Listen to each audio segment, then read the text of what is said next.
마가복음 15장 21절에서 23절까지 억지로냐 기쁨이냐 라는 제목으로 우리가 설교할 텐데 읽겠습니다.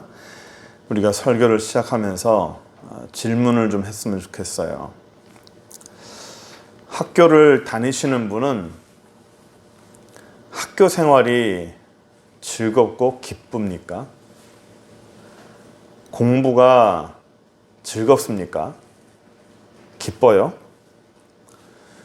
그리고 직장을 다니시는 분들은 직장을 다니는 게 기쁘고 좋은지 물어보고 싶어요. 또 가정이 행복하고 즐겁고 아름다운지 또 물어보고 싶습니다. 많은 분들이 그 질문에 대해서 썩 좋은 답들이 별로 없어요. 우리네 가장들, 이분들은 한쪽 속주머니에 항상 사표를 가지고 다닌답니다. 더러워서 못 해먹겠다. 내일은 사표를 내고 내가 나와버리겠다. 한숨 쉬고 탄식을 하고, 또 어떤 분들은 술 한잔 걸치고, 그 다음날 되면 또 여전히 자기가 매여있는 그런 직장으로, 생업 자리로 들어갑니다. 왜 그 자리를 박차고 나오지 못하죠? 더러워서 못하게 먹겠다 하면서 왜 사표를 내고 나오지 못합니까? 재미없어 못하겠다 하면서 공부를 왜 때려치지 못하고, 내가 너랑은 못 살겠다 하면서 왜 이혼을 못하고 있죠? 어려워도, 즐겁지 않아도, 행복하지 않아도 해야 되니까 하는 거예요. 억지로라도 직장을 다녀야 되고, 억지로라도 몸이 힘들어도 공부를 해야 되고, 때려치고 싶어도 가정을 유지해야 되는 겁니다. 해야 되니까 하는 거예요. 이런 말이 있죠. 안 하는 것보다는 억지로 하는 게 낫고, 억지로 하는 것보다는 즐거움으로 하는 게 낫다고요.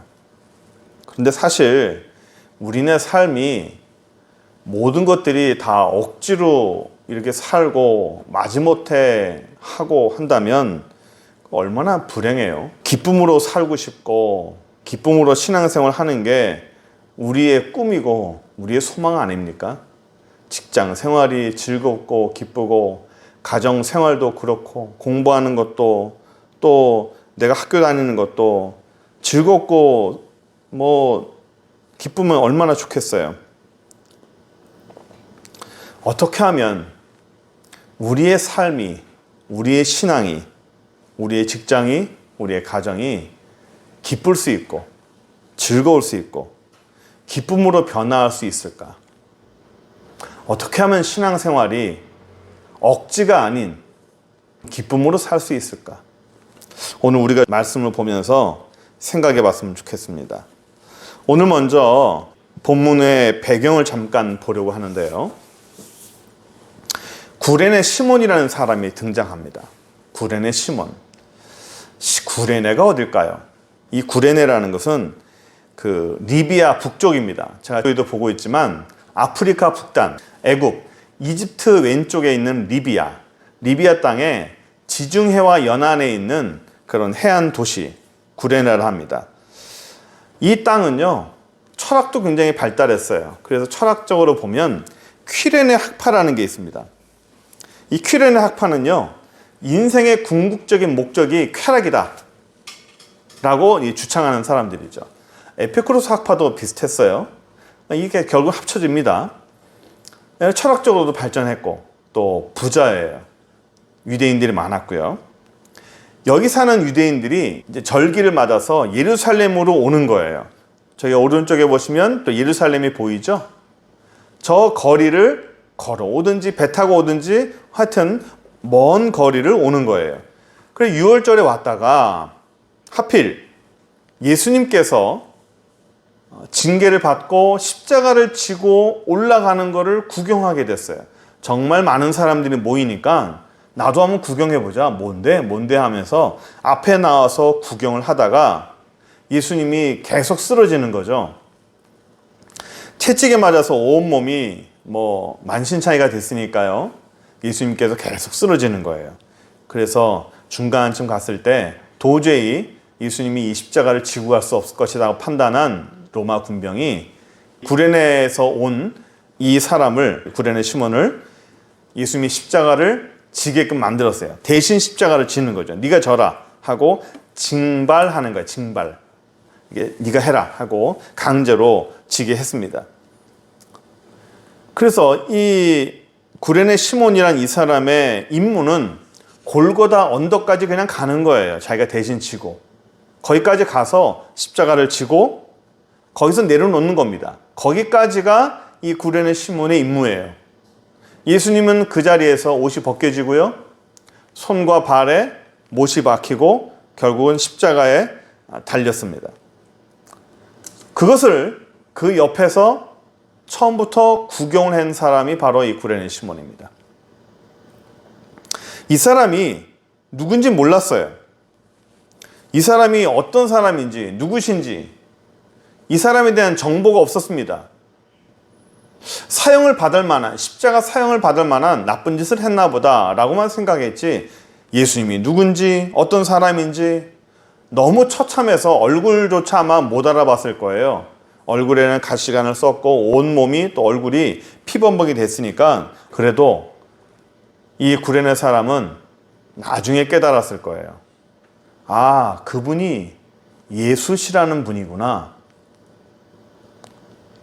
자기가 대신 졌던 그 십자가, 재수 없었다고 생각했는데 그 십자가가 나중에 깨닫게 되니까 그게 바로 자기가 져야 됐던 십자가라는 것을 이 사람은 나중에 깨달았어요. 그 십자가가 내가 죽어야 될 십자가였구나. 내가 짊어지고 가서 사실은 내가 못 박혀야 될 십자가인데 그 예수라는 분이, 그 하나님의 아들이라는 분이 나를 대신해서 십자가에 못 박혔구나. 나의 죄를 대신해서 그분이 죽었구나. 내가 죽어야 될 그곳에 예수님이 대신 죽었고 내가 못 박혀야 될 십자가에 예수님이 대신 못 박혔구나라는 것을 아마 이 사람이 깨달았을 거예요. 어떻게 알았을까요? 나중에 이 구레네 시몬이라는 사람이 신약 시대에 굉장히 유명하고 훌륭한 전도자가 됩니다. 성경에도 나오죠. 이 사람에 대해서는 더 이상 소개할 필요는 없는 것 같고요. 중요한 것은 이 사람이 억지로 십자가를 졌지만 그 억지로 십자가 진 것이 내가 재수가 없어서가 아니라 그 십자가가 바로 자기 십자가였다는 거예요. 그거를 자기가 결국 깨달아서 이 사람이 예수님의 신실한 제자가 되게끔 됩니다. 우리가 이 대신 지었던 이 십자가, 이걸 다시 한번 생각해 봤으면 좋겠는데, 우리가 생각할 것은 이 구레네 시몬에게 억지로 지은 이 십자가가 우리가 항상 생각하는 십자가는 보통의 십자가라고 생각하겠지만 대부분의 사람들은요, 내가 흠모할 만한 십자가고 무언가 상징적인 십자가고 무언가 아름다운 십자가라고 생각하는 분들이 간혹 계세요. 십자가는 결코 낭만적이거나 아름다운 십자가가 아닙니다. 첫 번째로 우리가 생각해야 될 게 이 십자가는 결국 환상이 아니에요. 십자가는 결코 즐겁거나 행복한 게 아닙니다. 예수님의 십자가는요, 고난이고 고통이에요. 예수님이 지고 간 십자가가 그 길이가 800m 구간입니다. 그 800m 구간에 절반 정도 지나갔을 때 이 구레네 시몬에게 그 십자가를 넘겨준 거예요. 이 십자가를 넘겨줬을 때 예수님의 모습이 어땠을까요? 제가 아까 얘기했지만 아마 얼굴도 못 알아봤을 거예요. 왜 그러냐면 십자가를 지기 전에 법으로 그 십자가형을 당하는 사람에게 채찍질을 가합니다. 채찍질을 가해서 얼반 거의 반은 죽여놓죠. 그리고 나서 십자가형을 당합니다. 여러분 그거 아십니까? 이스라엘의 히브리의 민족의 그 야사를 보면 십자가형을 당하는 그 사람이 맨 처음에 당하기 전에 채찍질을 당할 때 채찍질을 당하는 그 피의자의 부모님이 채찍질 하는 사람에게 돈을 쥐어줍니다. 많은 돈을 쥐어줘요. 왜 돈을 주어줄까요? 우리가 생각할 때 좀 채찍질을 살살 해주세요 라고 우리가 생각할 수 있겠죠. 채찍질을 살살 해주세요가 아니라 세게 해달라는 거예요. 채찍질을 아주 세게 해달라는 겁니다. 채찍질을 아주 세게 해서 죽여달라고 주는 돈이에요. 이해가 안 되죠? 왜냐하면 채찍질을 받다가 한 30% 정도는 죽어요. 거기서. 출혈이 심해서 또는 쇼크사로 죽습니다. 채찍질을 당해서 죽는 게 왜 좋은 거냐면 채찍질을 당하고 살아있잖아요. 그러면 그 사람은 십자가를 지고 가서 나머지 십자가형을 더 잔인한 십자가형을 당해야 돼요. 그러니까 그 사람의 부모 입장에서는 차라리 여기서 죽는 게 낫다는 거예요. 차라리 채찍질 맞다가 죽는 것이 낫다고 생각하는 겁니다. 그래서 채찍질을 하는 그 형장, 그 사람에게 돈을 많이 쥐어줍니다. 더 세게 해서 더 많이 채찍에 죽여달라고. 내 아들을 여기서 그냥 죽여달라고. 그렇게 부탁을 합니다. 우리는 채찍에 그냥 가죽만 있는 것 같죠? 그 채찍에 쇠가 달려 있어요. 뼈가 달려 있습니다. 그래서 채찍에 맞고 땡기면 그냥 살이 뜯겨져 나오는 겁니다. 살이 뜯겨져 나오고 뼈가 깨집니다. 채찍만 하는 것이 아니라 기록에 의하면 이렇게 몽둥이에 이렇게 못이나 뼈 같은 거 박힌 것들을 때려요. 부러뜨린 사람이 실신한 상태까지 되죠. 머리에는 어떻게 했죠? 예수님께서 가시관을 씌웠죠? 한번 생각해 보세요. 온 몸에 성한 곳이 있겠습니까? 피가 안 나는 곳이 있겠어요? 얼굴이 알아볼 수 있을까요? 얼굴은 온몸은 피가 낭자했을 겁니다. 제가 이 얘기를 왜 하냐면 이 구레네 시몬이라는 사람이 예수님의 십자가를 대신 질 때 예수라는 사람을 전혀 그 얼굴도 못 알아봤을 것이고 그 처참한 온 몸을 아마 봤을 거예요. 그리고 그 십자가는 어땠을까요? 아름다운 십자가였을까요? 피가 덕지덕지 다 붙어 있을 겁니다. 아마 떨어져 나가는 살도 이렇게 붙어 있을 수도 있어요.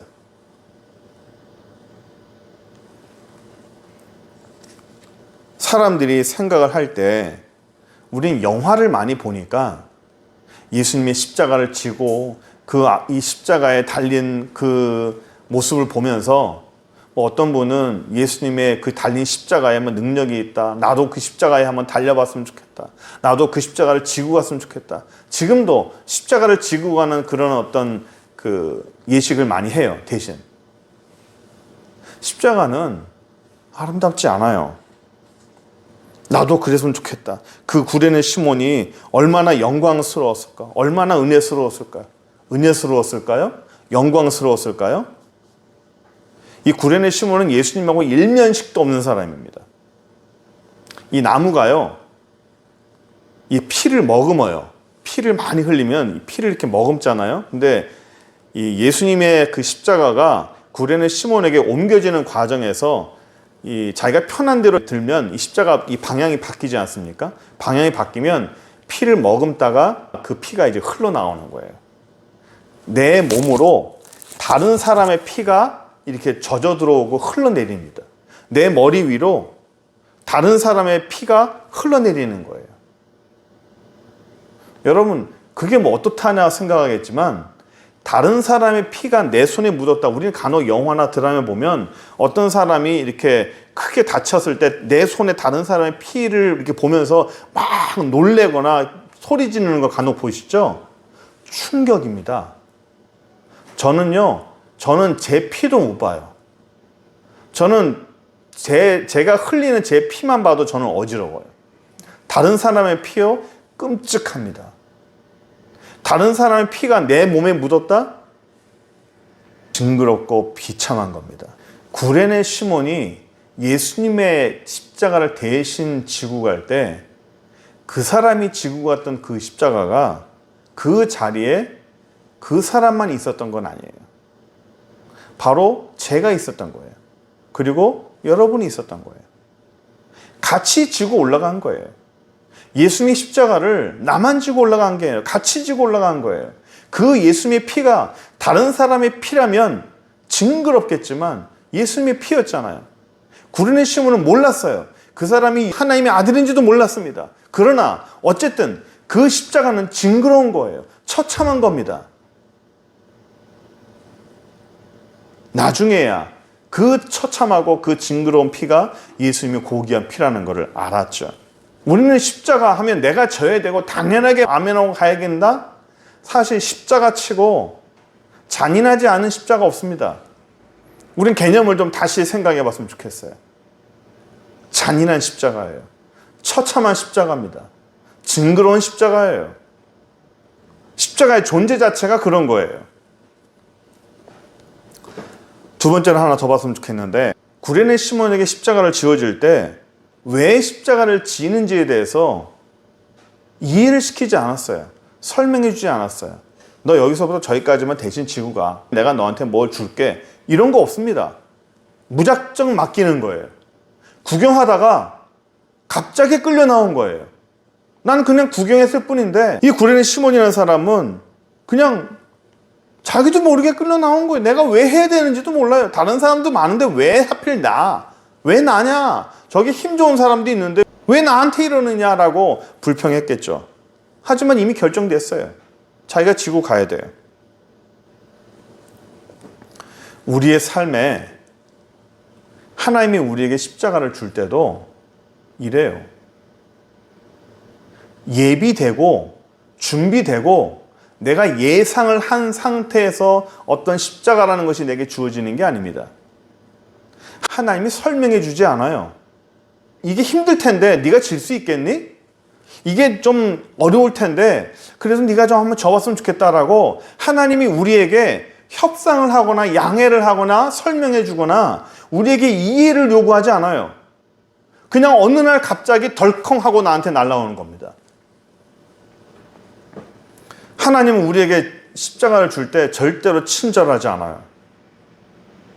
제가 아까 얘기했지만 십자가의 그 본질 자체는 잔인하고 처참하고 징글징글한 겁니다. 그런데 여러분, 우리가 한 가지 더 집중을 해야 될 게 있어요. 우리의 개개인에게 하나님이 주시는 그 십자가 가운데서 단 하나라도 여러분 마음에 드는 게 있었어요? 한번 지나온 세월을 한번 쳐다보세요. 하나님이 내게 주신 십자가라는 것이 여러 가지 있을 거예요. 뭐 사람도 있을 것이고 경제적인 것도 있을 것이고 어려움도 있을 것이고, 아, 이거 하나님이 나한테 십자가를 주셨구나 라고 생각하는 것 가운데서 단 하나라도 내 마음에 드는 게 있었냐고요. 나한테 딱 맞는 게 있었어요? 내가 좋아하는 게 단 하나도 있었어요? 아, 이건 내가 할 수 있어. 이 정도면 난 참 즐거운 거야 라는 것이 단 하나라도 있었냐고요. 하나님이 주신 십자가 가운데서 내 마음에 쏙 드는 것이고 내가 할 수 있는 것이고 내가 즐거운 것이고 나한테 너무 좋은 것이라면 그건 십자가 아니에요. 주님은 우리에게 십자가를 주실 때 내 마음에 쏙 드는 거를 주지 않아요. 내가 받아서 즐거운 거, 쉬운 거 하나님은 우리에게 주시지 않습니다. 누구나 할 수 있는 것 역시 주지 않아요. 반드시 내가 해야 하는 것, 나 외에는 할 수 없는 것, 그런데 만만치 않게 힘든 것, 그리고 주님이 도와주지 않으면 절대로 질 수 없는 것. 그게 십자가예요. 아름다워요? 무언가 내가 흠모할 만한 무언가가 있어요? 다시 말씀드리지만 십자가는 피가 철철 흐르는 잔인한 거예요. 처참한 겁니다. 뭔지도 모르고 가는 거예요. 이게 뭔지도 모르면서도 그냥 지고 가는 거예요.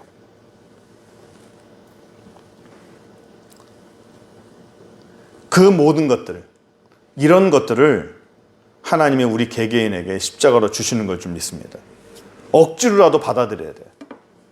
그냥 뭔지 모르지만 그냥 하나님이 주신 걸 믿고 가는 거예요. 그게 믿음이고 그게 순종의 시작이에요. 세 번째로 하나 더 봤으면 좋겠어요. 우리는 사실 이렇게 억지로라도 사실은 해야 될 것들이 참 많아요. 밥 억지로 먹어야 되죠. 왜 억지로 먹죠? 살려고 먹는 겁니다. 아, 밥맛 없어요. 그래도 부모님은 뭐라고 말하죠? 한 숟갈이라도 떠라. 아, 못 넘어가요. 그럼 물이라도 말아서 먹어라. 여름에 입맛 없을 때, 아, 밥 먹기 싫어요 할 때 억지로라도 먹이죠. 왜 그래요? 그래야 사니까. 그래야 일어나는 겁니다. 저는 약을 참 먹기가 힘들어요. 옆에서 챙겨주지 않으면 약을 참 못 먹습니다. 약을 왜 먹어야 되죠? 안 아프려고 먹는 거예요. 건강해지려고 먹습니다.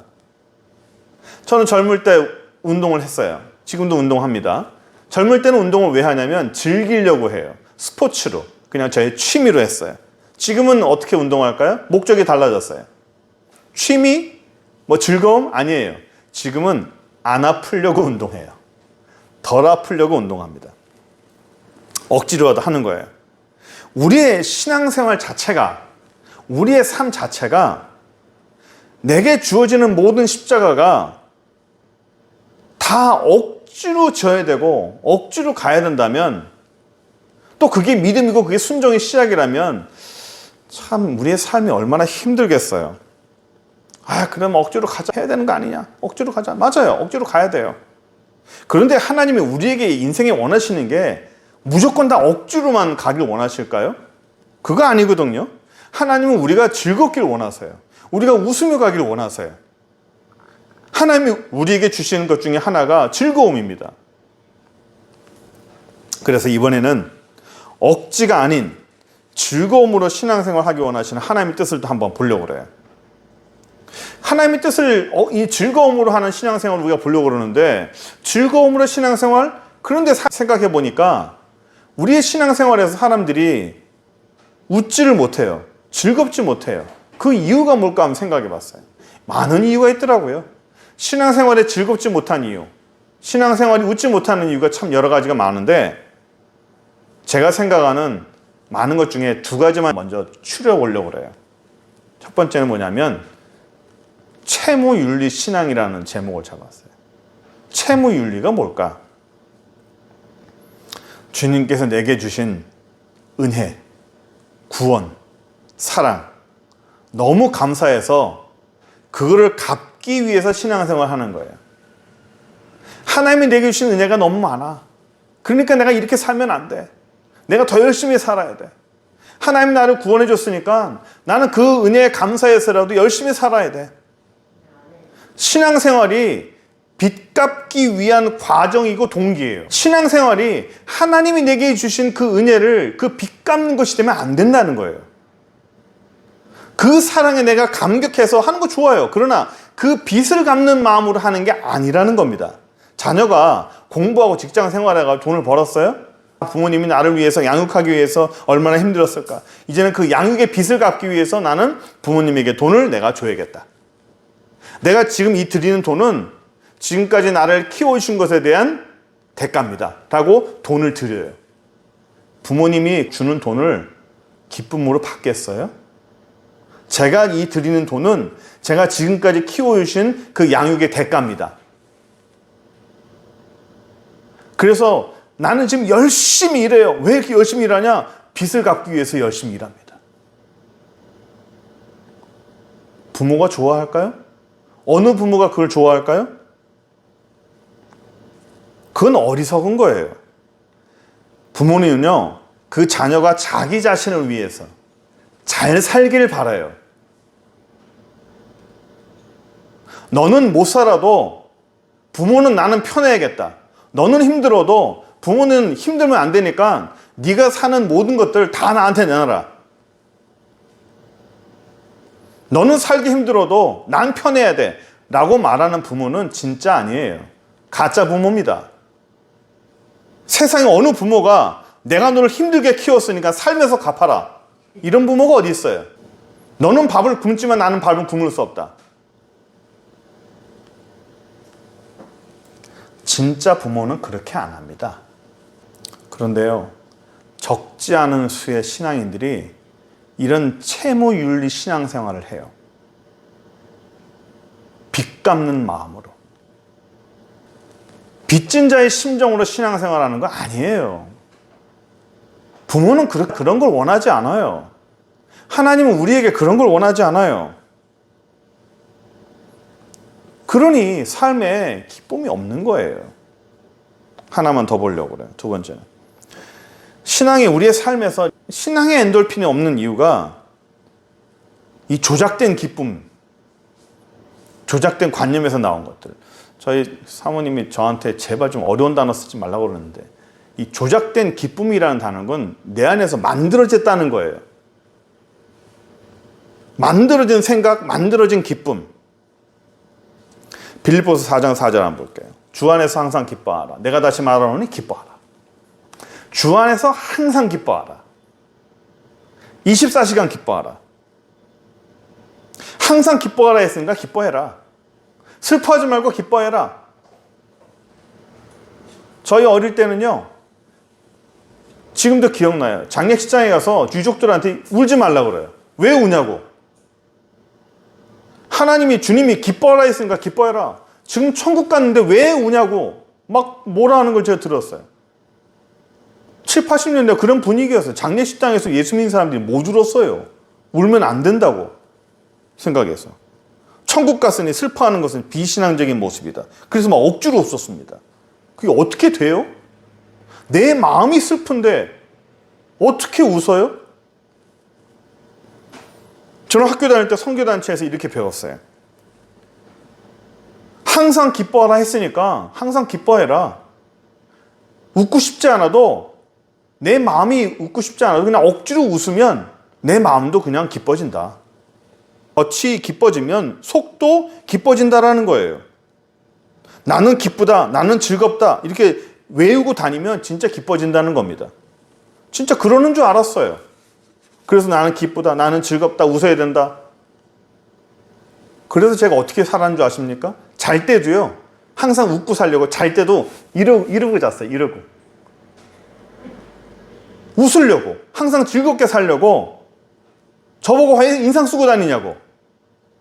그래서 이러면 안 되겠다, 항상 기뻐하라고 그랬는데 기뻐해야겠다 싶어가지고 제 얼굴에 웃는 인상을 만들어 보려고 자면서도 이렇게 자려고 웃는 인상 만들고 이렇게 하면서 제가 잤어요. 제가 얼마나 노력했는지 아십니까?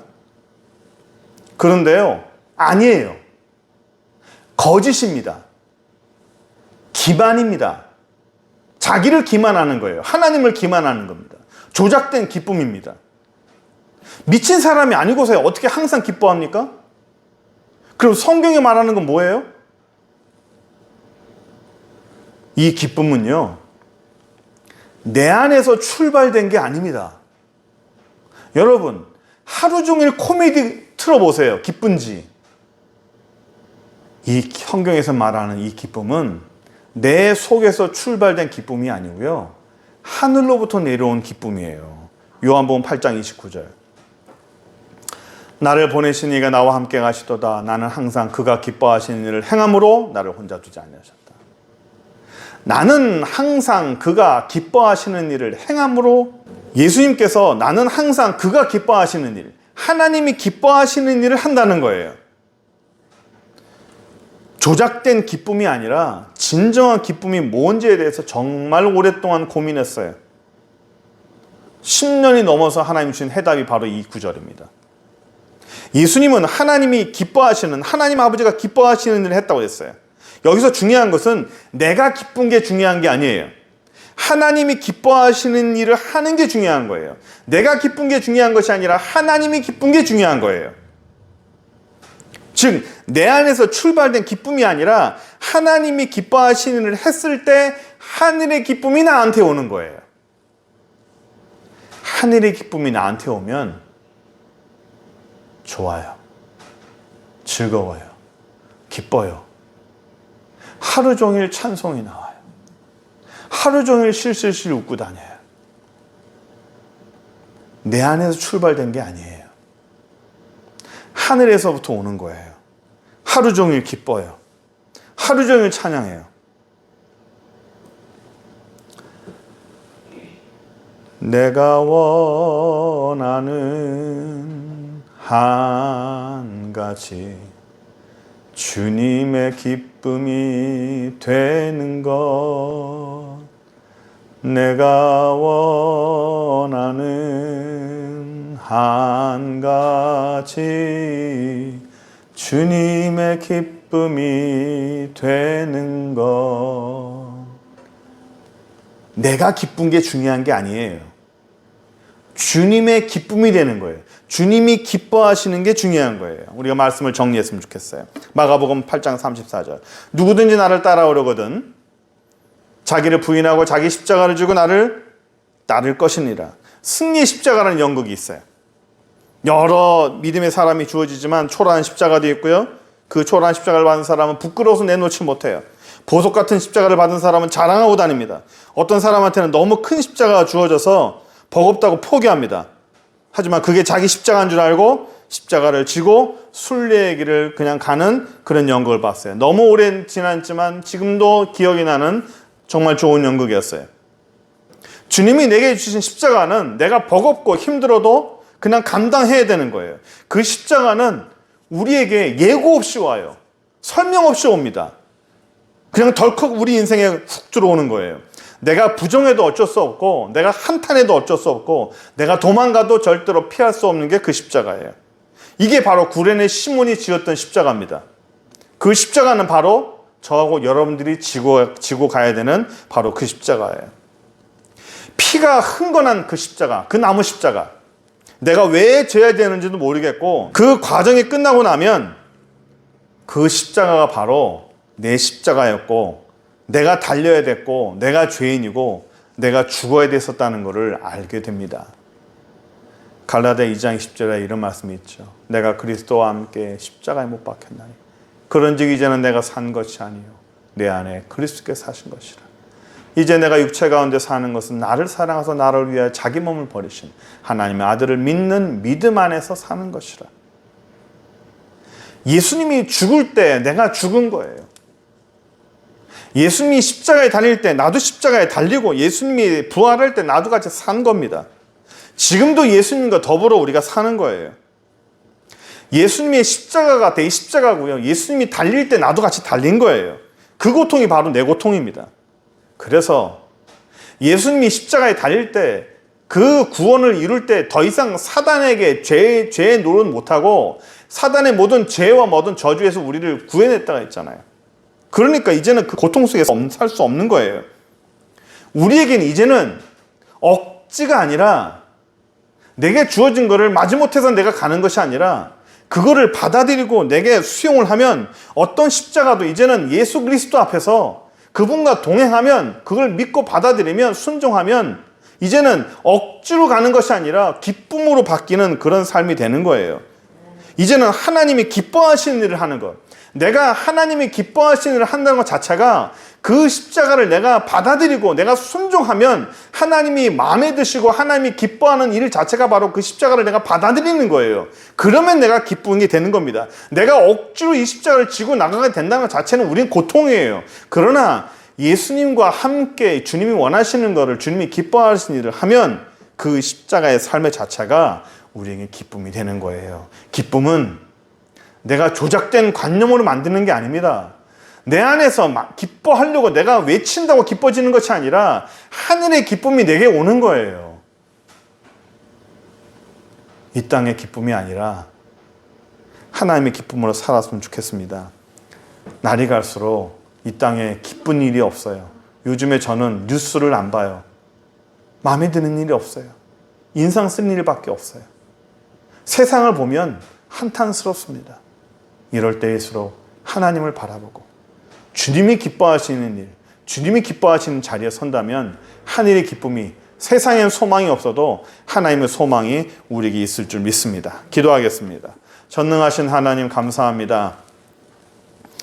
여호와의 능력과 그 은혜로 우리를 축복하여 주시고 믿음으로 살게 하시니 감사합니다. 예수의 능력이 내 능력이 되고 예수의 소망이 내 소망이 되오니 예수님과 동행하고 그분과 하나가 되어서 우리가 이 땅을 믿음 생활할 때에 그 십자가의 은혜로 십자가의 능력으로 이 땅을 살아갈 수 있도록 주여 축복하여 주옵소서. 그의 십자가의 피의 능력으로 우리가 일어날 수 있도록 도와주시고 하나님의 기쁨이 내 기쁨이 되어서 하늘의 기쁨으로 오늘날 살아가는 우리 인생이 될 수 있도록 주여 축복하여 주옵소서. 감사드리고 예수 그리스도의 이름으로 기도합니다. 아멘.